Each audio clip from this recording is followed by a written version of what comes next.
ஒரு ப்ராடக்ட்லயுமே இவங்க வந்து கொஞ்சம் கொஞ்சமா ஸ்பெசிஃபிகேஷன். இப்ப டோப் எடுத்துட்டீங்கன்னா, இப்ப நார்மலா நீங்க பார்க்கக்கூடிய டோப் வந்து ஜஸ்ட் ரவுண்ட், அந்த வாய் வந்து ஃபுல்லாவே இது கொண்டு வந்திருப்பாங்க. இந்த டிசைன் பாருங்க, இது வந்து கொஞ்சம் இந்த இடத்துல மட்டும் தான் இது கொண்டு வந்திருப்பாங்க. மத்த இடத்துல எல்லாம் வந்து கொஞ்சம் கட்டிங். இது வந்து சூடு தாங்குமா? இது சூடு தாங்கும். சூடு தாங்கும் இன் சென்ஸ் இந்த மாதிரி தாங்கிடும். பட் நீங்க பிடிக்கிறது இறக்கும்போது கண்டிப்பா நீங்க வந்து துணி வச்சு இறக்கலாம். பட் இறக்கிட்டீங்க, பால் காய்ச்சறதுக்கு ஆறிடுச்சு, அதுக்கப்புறம் தூக்கணும்னா இந்த டிசைன், இந்த எலிகன்சி மேட்டர்ஸ் எல்லாம். இது வந்து இப்போதான் இந்தியால லான்ச் பண்ணிருக்காங்க. அண்ட் இந்த பிராண்டுடைய இது இப்போ குக்வேர்ல வந்திருக்காங்க.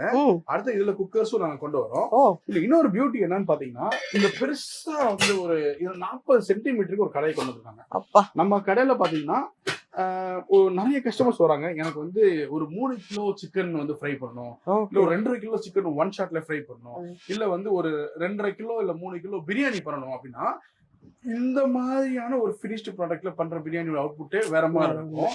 சோ அது வந்து மார்க்கெட்ல ஒரு பெரிய கேப்பாவும் பெரிய மிஸ்ஸிங்கா நாங்க ஃபீல் பண்ணோம். அதனால இந்த ப்ராடக்ட் கொண்டு வந்திருக்கோம். இந்த பிராண்ட்ல வந்து எனக்கு வந்து ரொம்ப one of the finest brand, எனக்கு பர்சனலா பிடிச்ச பிராண்ட்.